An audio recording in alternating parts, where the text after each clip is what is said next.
దేవుని సన్నిధిలో కలుసుకుంటూ ఉన్నాం. కొద్ది సమయమే ఇక్కడ గడుపుతాం. మనం చూస్తూ ఉన్నాం దేవుడు ఏమని చెప్తూ ఉన్నాడు. రాత్రికాలం అయితే నా చిత్తంలో నడవండి, నేను మీకు తోడుగా ఉంటాను. ఆయన యొక్క చిత్తంలో నడిచినప్పుడు సరే మనం మన కుటుంబాలతో కలిసి ముందుకు సాగుతూ ఉండినప్పుడు మన బిడ్డలకు, మన రాబోయేటువంటి తరములకు మనము ఏమి దాచిపెట్టాలి అనంటే ప్రార్థన, యథార్థత, సత్యము వారికి బోధిస్తూ వారిని అడుగులు వేయించాలి. కొన్ని కుటుంబాలు ఎలా ఉంటాయి అనంటే బిడ్డలు వచ్చి భోజనం చేయబోయేటప్పటికి తండ్రి మొత్తం ఖాళీ చేసేస్తాడు, ఏం మిగల్చడు.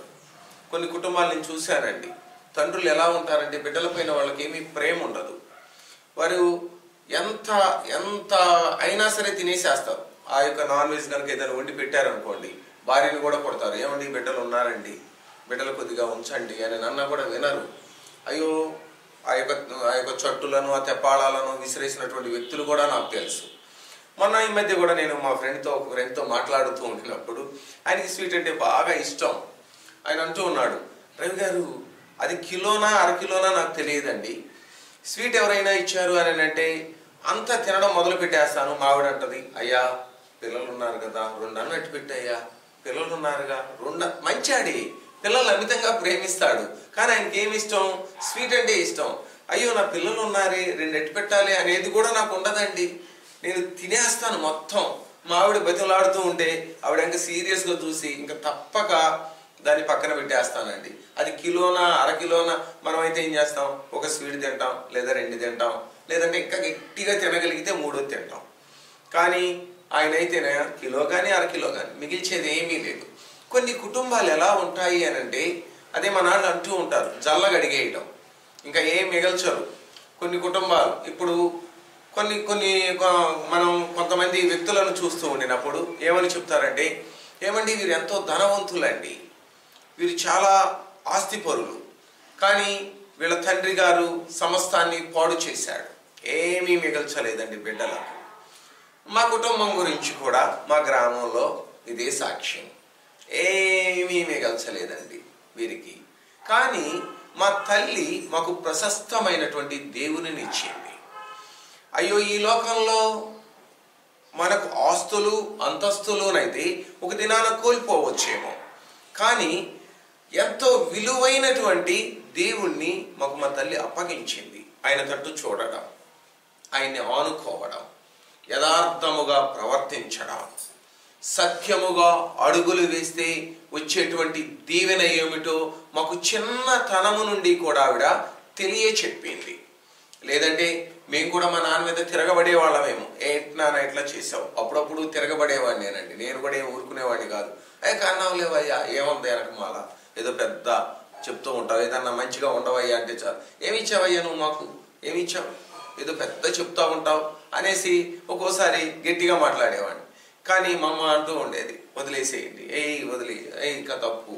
కానీ మన యొక్క జీవితంలో కొన్నిసార్లు అనిపిస్తూ ఉంటుంది, అయ్యో ఏమీ లేదే, వెనక ఏమీ లేదే, ఆస్తులు లేవే, అంతస్తులు లేదే, అయ్యో ఎలా బ్రతకాలి, ఉద్యోగం లేదే, అయ్యో చదువు రావడం లేదే, ఎన్నో సమస్యలు మన ముందు మిగిలిపోతూ ఉంటాయి. కానీ ఈ నూతన సంవత్సరంలో దేవుడు మన ముందు ఉంచుతున్నది ఏమిటి అంటే యథార్థత. ఈ యథార్థతను మనము కలిగి జీవించేటప్పుడు మన రాబోయేటువంటి తరాలకు దీవెనలను, ఆశీర్వాదాలను సమృద్ధిగా మూట కట్టి తరతరాలకు ఇస్తామండి, తరతరాలకు.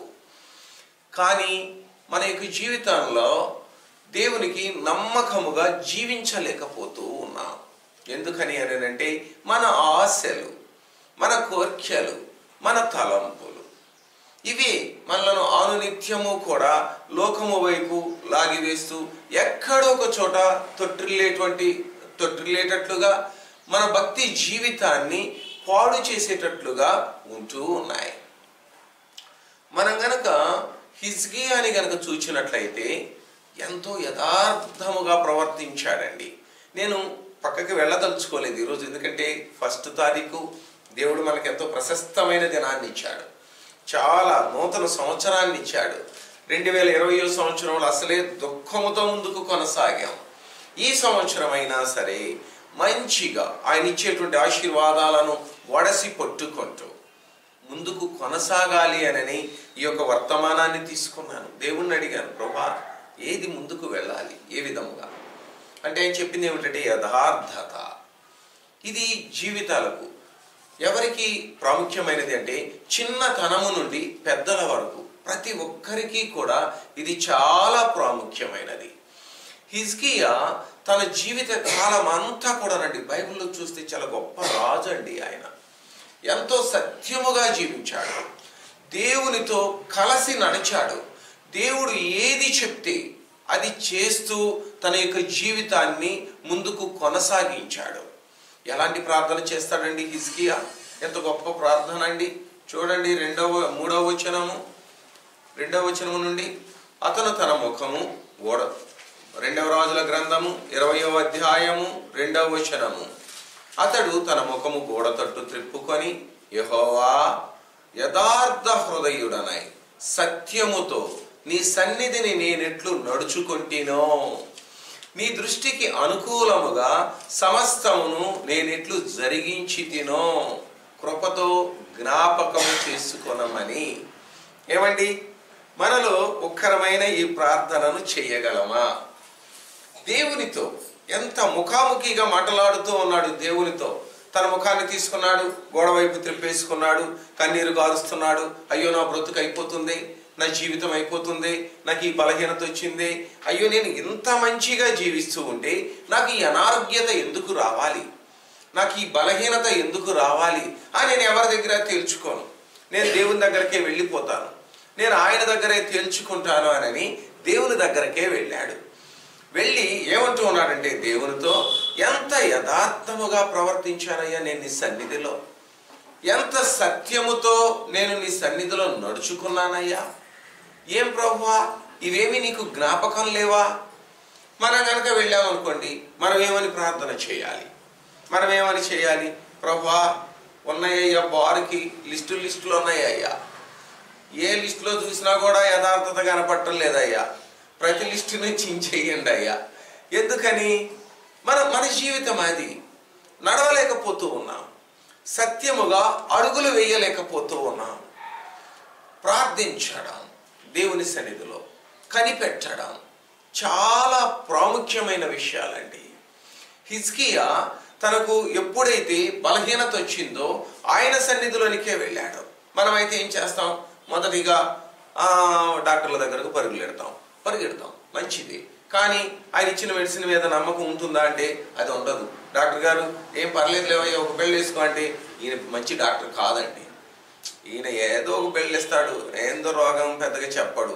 ఏమని చెప్పాలి డాక్టర్ గారు? పెద్ద స్కానింగ్ రాయాలి, ఎంఆర్ఐ స్కానింగ్ రాయాలి, మంచిగా ఒక 5-6 రకాల బెళ్ళలు ఇచ్చి ఇంకా ఇవి మింగండి అని అంటే ఆయనండి మంచి డాక్టరు, నెంబర్ 1 అండి ఆయన. అసలు అంతకుముందు ఒక ఆయన డాక్టర్ దగ్గరికి వెళ్ళానండి, ఆయన ఒక బెల్ట్ ఇచ్చాడండి. ఏం డాక్టర్లు అండి వీళ్ళు అంటే ఏమిటి? మనకు కావాల్సింది ఏమిటంటే గొప్పగా మన రోగాన్ని కూడా గొప్పగా చెప్పాలి.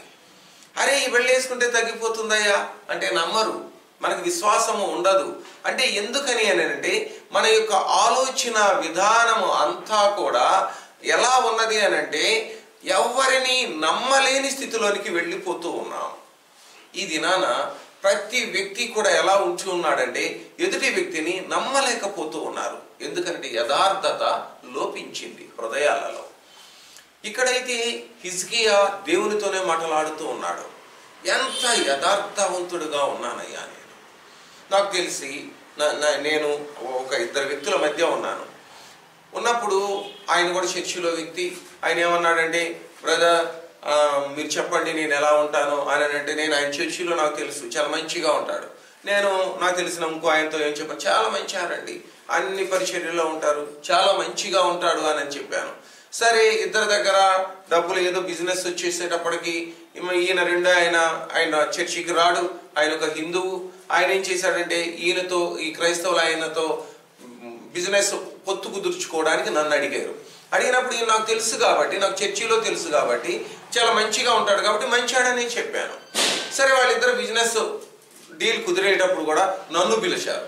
నన్ను పిలిచి ఈ హిందువులైన అక్క క్రిస్టియన్ చెప్పబడే ఆయనకి డబ్బులు ఇస్తూ, అయ్యగారు మీ చేతులతోనే ఇవ్వండి ఆయనకి, మీ సంఘం ఆయనే కదా, మా ఇద్దరి మధ్య ఏ ఇబ్బంది రాకుండా ఉండాలని అంటే నేనేం చేశానంటే నిజంగానే మంచి ఆయనే కదా, ఏమి ఇబ్బంది చేస్తాడని నేను తీసుకొని ప్రభువా మీరిద్దరి మధ్య మంచిగా ఉండేటట్లుగా కృప చూపించండి అయ్యా అని ప్రార్థన చేసి మంచిగా ముందు కొనసాగండి అని చెప్పాను.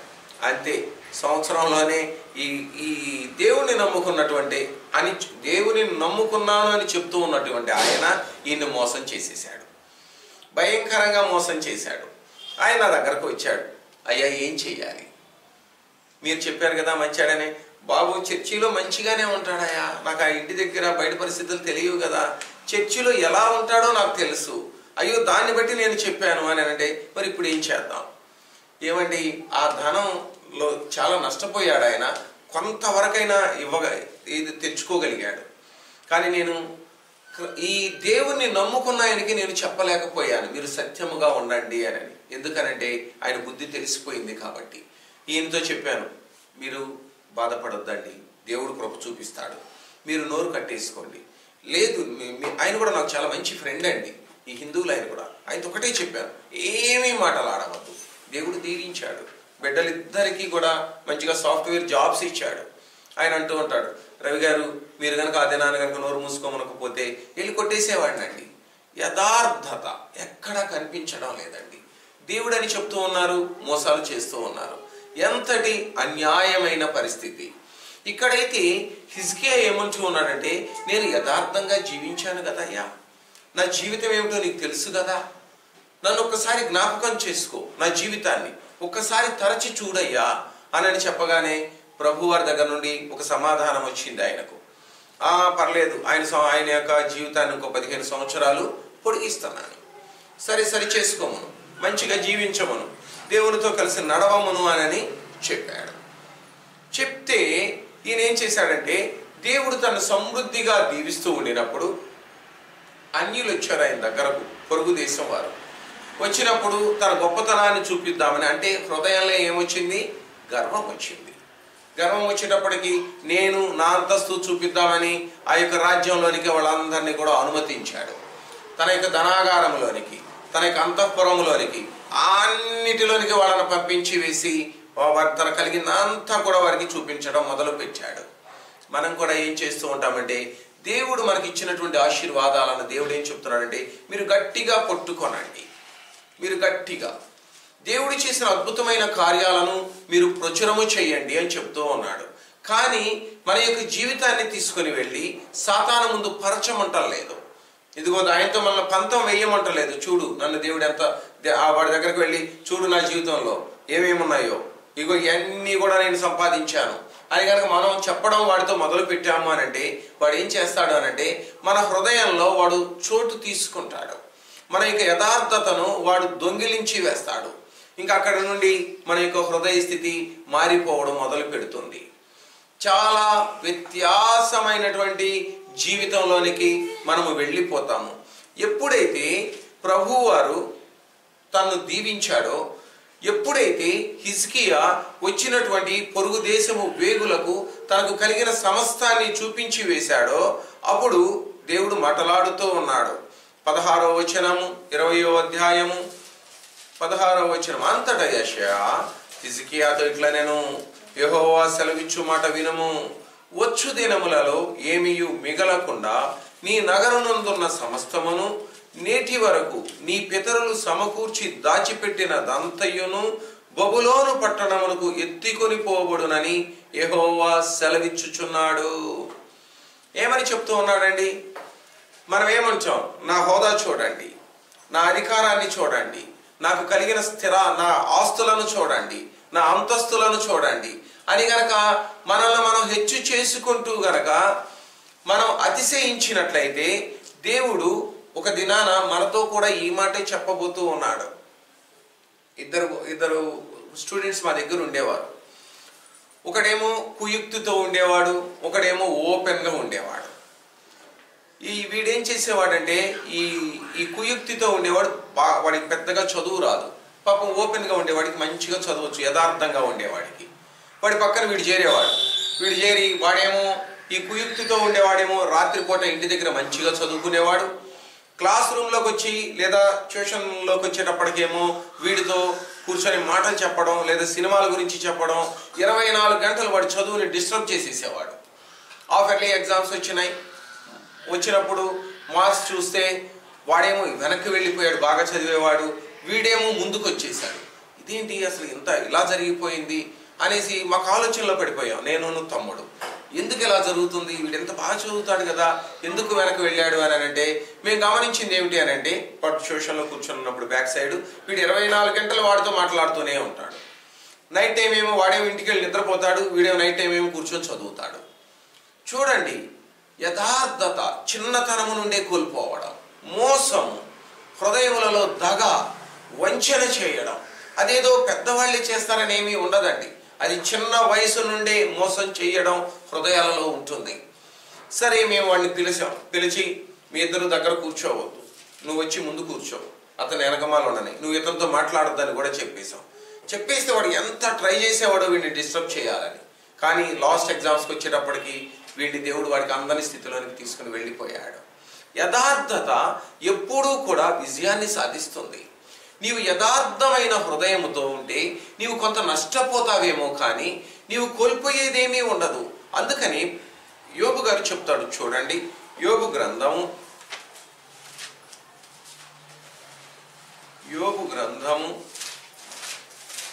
27వ అధ్యాయము 5వ వచనము. మీరు చెప్పినది న్యాయమని నేనేమాత్రమును ఒప్పుకొనను, మరణమగు వరకు నేనంత మాత్రమును యథార్థతను విడువను. ఇక్కడ తన యొక్క స్నేహితులు తనతో చెప్తూ ఉన్నారు, ఏమయ్యా, నీవు ఎక్కడో తప్పు చేసి ఉంటావు, అందుకని నీవు ఈ విధంగా అయిపోయావు, కాబట్టి దేవుని దగ్గర ఒప్పుకో అంటే యోబు గారు ఏమంటూ ఉన్నాడంటే, నా యథార్థతను నేను విడవను. నా యథార్థతను, నా యొక్క జీవితంలో నేను ఎలా నడిచానో నాకు తెలుసు. నేను దేవునితో ఎటువంటి సంబంధాన్ని కలిగి ముందుకు కొనసాగానో ఆ ప్రభువుకు తెలుసు. కాబట్టి నాకు ఏ ఇరుకొచ్చినప్పటికీ, నాకు ఏ ఇబ్బంది వచ్చినప్పటికీ నేను ఎక్కడా కూడా నా పెదవులతో నేను పాపము చేయను, నేను యథార్థతను విడిచిపెట్టను. మనం చూసినట్లయితే ఆయన యొక్క జీవితాన్ని కనుక మనం చూస్తే, ఆయనకు వచ్చినటువంటి శ్రమలు, ఆయనకు వచ్చినటువంటి కష్టములు, ఆయన పడినటువంటి వేదన, చాలా కఠినమైన పరిస్థితుల గుండా ఆయన వెళ్ళిపోయాడు.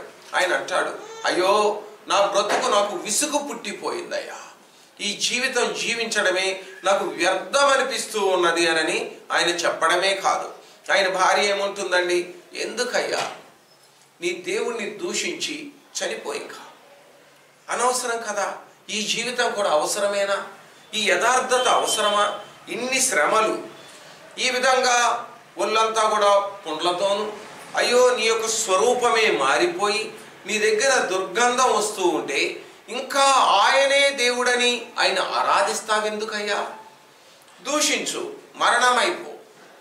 ఏమండి, ఎంతటి కఠినమైన మాటలో చూడండి.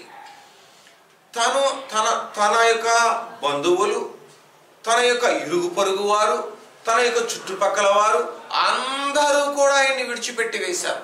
భార్య బిడ్డలు వదిలివేశారు, బిడ్డలైతే చనిపోయారు, భార్య అయితేనేమో చెప్తూ ఉన్నది, విడిచిపెట్టి వేసాయి, యథార్థతను వదిలివేసాయి, ఇంకా అనవసరం. మనం కూడా ఏం చేస్తాం కొన్నిసార్లు, ఆ దేవుడు ఏం చేశాడండి, మాకేం చేశాడు.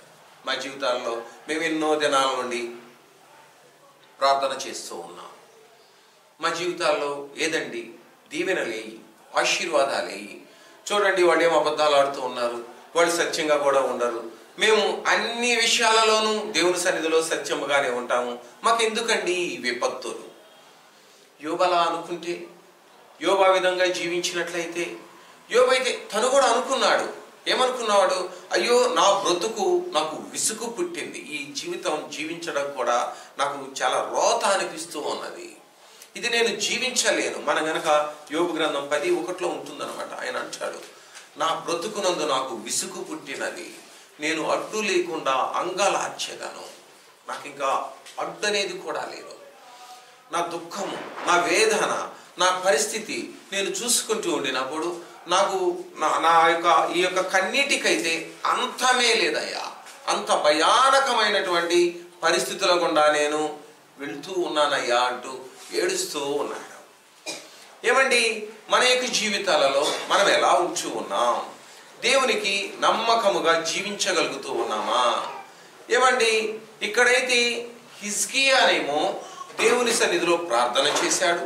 తనకు వచ్చినటువంటి ఇరుకు నుండి, ఇబ్బంది నుండి, అయ్యో దాని నుండి విడుదల పొందటానికి ఆయనైతే అంటూ ఉన్నాడు, ప్రభువా నేను ఎంత యథార్థముగా ప్రవర్తించాను అని ఆయన సన్నిధిలో ప్రార్థించినప్పుడు ఆయనకు దేవుడు విడుదలనిచ్చాడు, 15 సంవత్సరాల ఆయుష్నిచ్చాడు, అనేక రకాలుగా దీవించాడు.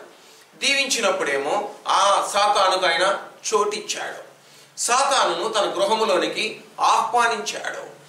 నీవు నేను మన యొక్క కుటుంబాలలోనికి దేవుడు దీవించినప్పుడు మన యొక్క హృదయములోనికి సాతానుకు గనక చోటిస్తే, ఏమండి, మాకు తెలుసు ఒక ఆవిడ ఏం చేసిందంటే ఆవిడ కలిగినటువంటి బంగారాన్ని అంతా కూడా పక్కింటి వాళ్ళని పిలిచి చూపించి ఇదిగో మా ఆయన అవి చేయించాడు, ఈ చేయించాడు, ఈ చేయించాడు, అవి చేయించాడు అని అన్నీ చూపిస్తే ఆవిడ అన్నీ చూసి ఆవిడకి ఏమనిపించిందంటే, వీడికి ఎంత అవసరమా, అబ్బో ఎంత బడాయిపోతుంది, ఏదో ఒకటి చెయ్యాలి అని అనుకొని వాళ్ళ బంధువుల అబ్బాయి వచ్చాడు.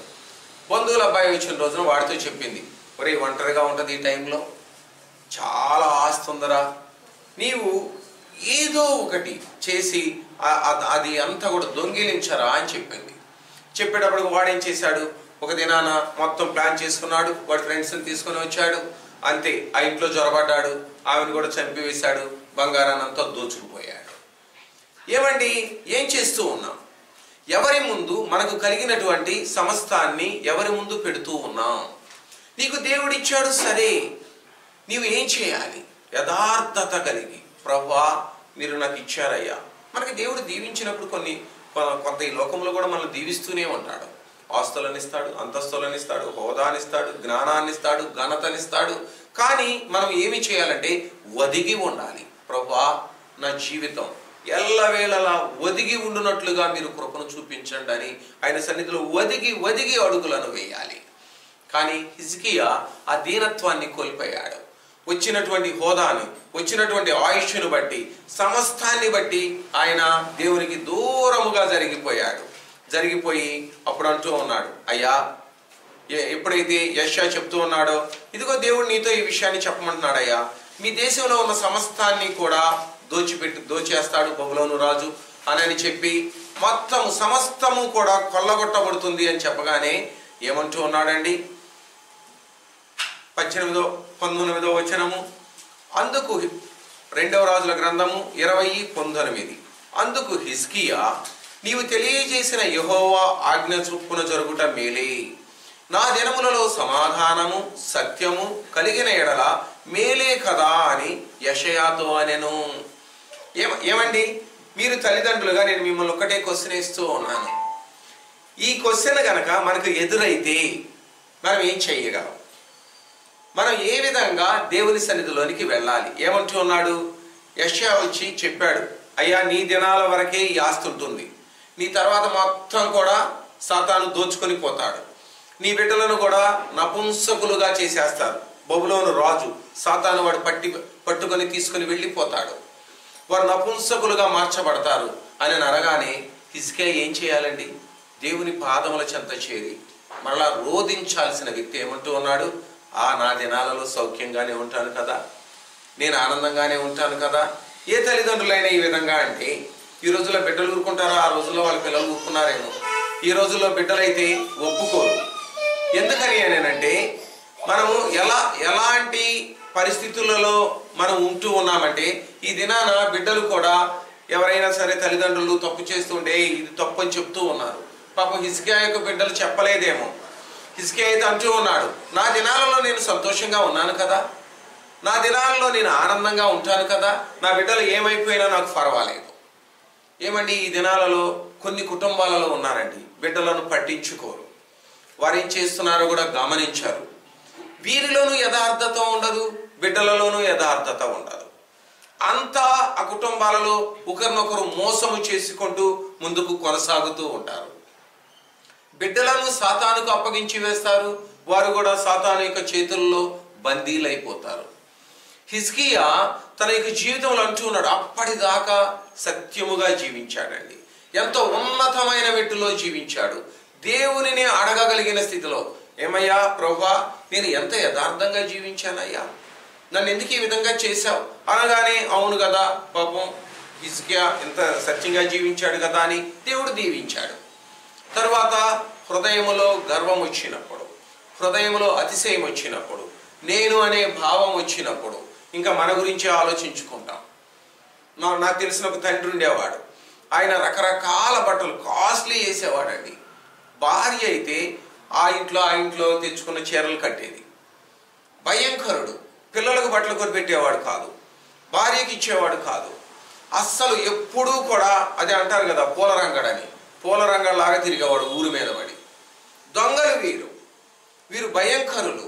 నీవు బిడ్డల కొరకు దేవుని దగ్గర వాగ్దానములను, అయ్యో బిడ్డల కొరకు నీవు కన్నీటితో ప్రార్థనను సిద్ధపరచకపోతే ఒక దినాన మన కుటుంబంలోనికి సాతాను జొరబడతాడు. హిజ్కియాకు అదే జరిగింది. అప్పటి వరకు ప్రార్థించాడు, అప్పటి వరకు దేవునికి నమ్మకంగా జీవించాడు. కానీ ఆఖరిలో తొట్టిల్లిపోయాడు. అంటూ ఉన్నాడు, నా బిడ్డలను నపుంసకులుగా శత్రు సైన్యాలు తీసుకువెళ్ళిపోయినా పర్వాలేదు, నా ఆస్తి అంతా దోచబడినా పర్వాలేదు, నా దినాలలో నేను సౌఖ్యముగా ఉంటే చాలు. ఏమండి, 2021 సంవత్సరంలో ఎలా ఉండాలనుకుంటూ ఉన్నాం? బిడ్డలకు ఏమి సమకూర్చుకోవాలనుకుంటూ ఉన్నాం? నీలో యథార్థత గనక ఉండినట్లయితే యోబు ఏమంటూ ఉన్నాడు, నేను యథార్థతను విడువను. ఏమండి, ఎంతటి గొప్ప మాటను చెప్తూ ఉన్నాడో చూడండి. మనమైతే ఏమని చెప్తూ ఉన్నాం? నేనెంత మరణమగు వరకు నేనెంత మాత్రమును యథార్థతను విడువను. మరణమయ్యేటంత వరకు ఏదైనా జరగని. నా జీవితంలో సమస్తాన్ని కోల్పోయాను, బిడ్డలను కోల్పోయాను. ఇక్కడేమో హిజ్కియానేమో బిడ్డలు కలిగి ఉన్నాడు, యోబేమో బిడ్డలను కోల్పోయాడు, సమస్తాన్ని కోల్పోయాడు. హిజ్కియాకేమో సమస్తము ఉన్నది. ఇద్దరు యథార్థవంతులే, ఇద్దరు నీతిమంతులే, ఇద్దరు కూడా దేవునితో నడిచినటువంటి వ్యక్తులే. కానీ యోబేమో యథార్థతను, మరణమగు వరకు నా యథార్థతను విడువనయ్యా అన్నాడు. హిజ్కియానైతేనేమో ఆఖరిలో నా దినాలు మంచిగా ఉంటే చాలయ్యా అనుకున్నాడు. కానీ యోబు ఏ విధముగా దీవించబడ్డాడండి? తన యథార్థత వల్ల ఏమన్నా కోల్పోయాడా అంటే లేదండి. 42వ అధ్యాయము యోబు గ్రంథము 12వ వచనము, యెహోవా యోబును మొదట ఆశీర్వదించినంత కంటే మరి అధికముగా ఆశీర్వదించెను. చూడండి, ఇద్దరు యథార్థవంతులే, ఇద్దరు సంఘములోనికి వచ్చేవారి, ఇద్దరు ప్రార్థన చేసేవారి. ఒక అతనేమో తన బిడ్డలకు ఏమీ మిగల్చకుండా బిడ్డలను కూడా సైతానుకు అప్పగించి వేసి దాటిపోయాడు. రెండో అతనేమో రెండంతల ఆశీర్వాదమును పొందుకొని తరతరములకు దీవెనకరముగా మిగిలిపోయాడు. ఎలా ఉండాలనుకుంటూ ఉన్నాం? ఇద్దరు వ్యక్తులను మన ముందు ఉంచాడు. ఒకరు హిజ్కియా, నీవు నీ భర్త, లేదా నీవు నీ కుటుంబ సభ్యులు, నీవు నీ బిడ్డలు అందరూ కూడా సంఘములోనే ఉన్నారేమో, యథార్థముగానే ఉన్నారేమో. కానీ ఎటువంటి నడవడికను మనం కలిగి జీవిస్తూ ఉన్నాం? యథార్థత. నీవు సమస్తమును పోగొట్టుకొనినప్పటికీ దేవుడు ఒక దినాన్ని నిన్ను దీవిస్తాడు. నీలో యథార్థత ఉండి, నీవు యథార్థముగా ఉండి దేవుడు నిన్ను దీవిస్తే, ఆఖరి దినాల్లో నీవు దాన్ని కోల్పోతే నీ బిడ్డలకు నీవేమీ మిగల్చలేవు.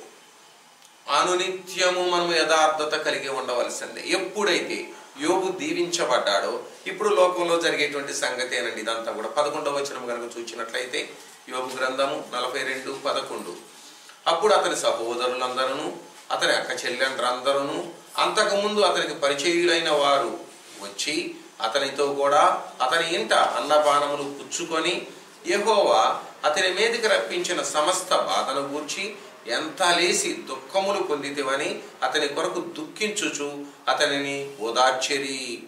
ఇది యుగాక ఒక్కొక్కడు ఒక వరహాను, ఒక్కొక్కడు బంగారు ఉంగరమును అతనికి తెచ్చి ఇచ్చాను. ఏం చేస్తామండి? మీరు నేను కూడా ఏం చేస్తాం? దీవించబడిన ఇంటికి వెళతాం, ఆశీర్వదించబడిన ఇంటికి వెళతాం. యోబు దీవించబడ్డాడు. అప్పుడు వచ్చారు. ఎవరు వచ్చారు? అక్కలు, చెల్లెండ్రు, చుట్టుపక్కల వారు, పరిచయస్తులు అందరూ వచ్చేసారు. దీవించబడ్డాడు. ఇంకా యోబు ఆయనకున్న కురుపులన్నీ పోయినాయి, ఆ దుర్గమంతా పోయింది. అయ్యో, కుటుంబం నిండుగా కూడా దీవెనలు వచ్చేసినాయి. దేవుడు అపరిమితంగా దీవించాడు అనగానే అప్పటి వరకు అతన్ని చచ్చిపో అన్నవారు, అవమానించిన వారు, అయ్యో వీడి జీవితం ఇంకా ఇంతే, వీడు ఎంతో పాపము చేశాడు అన్నవారు, అసలు ఆయన మీరు కనుక యోబు గ్రంథం చదివితే ఎన్ని అవమానాలు ఉన్నాయో ఆయనకు. కానీ ఈ దినాన ఆయన యథార్థతను పోగొట్టుకున్నప్పుడు, ఆయన యథార్థముగా జీవించినప్పుడు ఆశీర్వాదాలను బట్టి అందరూ పోగయ్యారండి. అక్క చెల్లెండ్రు అందరూ, అన్నదమ్ములు, పరిచయస్తులు అందరూ వచ్చేసి ఏమిస్తున్నారట? అప్పుడు ఏడుస్తున్నారట. అప్పుడు దాకా ఎవడన్నా ఏడ్చాడా అంటే, నువ్వు కష్టంలో ఉన్నప్పుడు, నేను కష్టంలో ఉన్నప్పుడు ఎవడూ రాడండి, ఎవడూ రాడు. మనం యథార్థతను విడువక దేవుణ్ణి కనుక ఆనుకుంటే ఆయన అపరిమితంగా మనల్ని దీవిస్తాడు. ఆయన రెక్కల చోట్ల మనల్ని భద్రపరుస్తాడు. హిజ్కియా లాంటి తండ్రిగా లేదా తల్లిగా ఉండాలనుకుంటూ ఉన్నారా? యోబు లాంటి తండ్రిగా, తల్లిగా ఉండాలనుకుంటున్నారా? యోబు అయితే తరతరాలకు దీవెననిచ్చాడు. హిజ్కియానైతే తన తరముతోనే సమస్తాన్ని ముగించుకొని వెళ్ళిపోయాడు. దేవుడైతే 2021 సంవత్సరంలో మన ముందు ఇద్దరు వ్యక్తులను ఉంచాడు. యథార్థముగానే ఉంటూ ఉన్నాం, కానీ మన రాబోయేటువంటి తరముల కొరకు ఏమి సిద్ధపరుస్తూ ఉన్నాం? రాబోయేటువంటి 2021 సంవత్సరంలో రాబోయేటువంటి దినముల కొరకు, మన బిడ్డల కొరకు ఏమి సిద్ధపాటు చేశాం? మనల్ని మనం పరీక్షించుకుంటూ ముందుకు కొనసాగుదామండి. ప్రార్థన చేసుకుందాం. పరిశుద్ధుడైన మా తండ్రి, ప్రేమ కలిగిన మా ప్రభా, నైనా 2021 సంవత్సరంలో ప్రభా, నైనా మేము ఎలా జీవించాలో యథార్థత కలిగి ప్రభా, మేము ఏ విధముగా ముందుకు కొనసాగాలో ప్రభా మీరు మాకు నేర్పించండి. నైనా ఎక్కడనైనా నన్ను హిజ్కియాలా ఉండనివ్వద్దు ప్రభా. హిజ్కియానైతే యథార్థముగా జీవించాడు కానీ ప్రభా, నైనా తొలకరి వర్షం ఉన్నది, కడవరి వర్షాన్ని కోల్పోయాడు. నైనా మేము తొలకరి వర్షమును, కడవరి వర్షమును పొందవలసిన వారమై ఉన్నామయ్యా. నైనా మీ సన్నిధిలో అంతము వరకు, యోబు ఏ విధముగా మరణమగునంత వరకు నేను యథార్థతను వీడను అని చెప్పాడో ప్రభా, మేము ఆ విధముగా జీవించగలిగిన బిడ్డలుగా మీరు మమ్మల్ని చేయండి. జీవించడానికి కావాల్సిన ఆత్మీయ శక్తిని మీరు మాకు దయచేయండి. ఆ ప్రార్థనాత్మను మీరు మాకు ఇవ్వండి ప్రభా. నైనా యోబును దీవించిన దేవుడు మమ్మలను దీవించబోతున్నాడనే విశ్వాసముతో అడుగులు వేయగలిగిన బిడ్డలుగా మీరు మమ్మల్ని చేయమని, మమ్మలను, మా కుటుంబములను, మా తరములను మీరు దీవించమని యేసు నామమున అడిగి వేడుకొనుచున్నాము తండ్రి. ఆమేన్.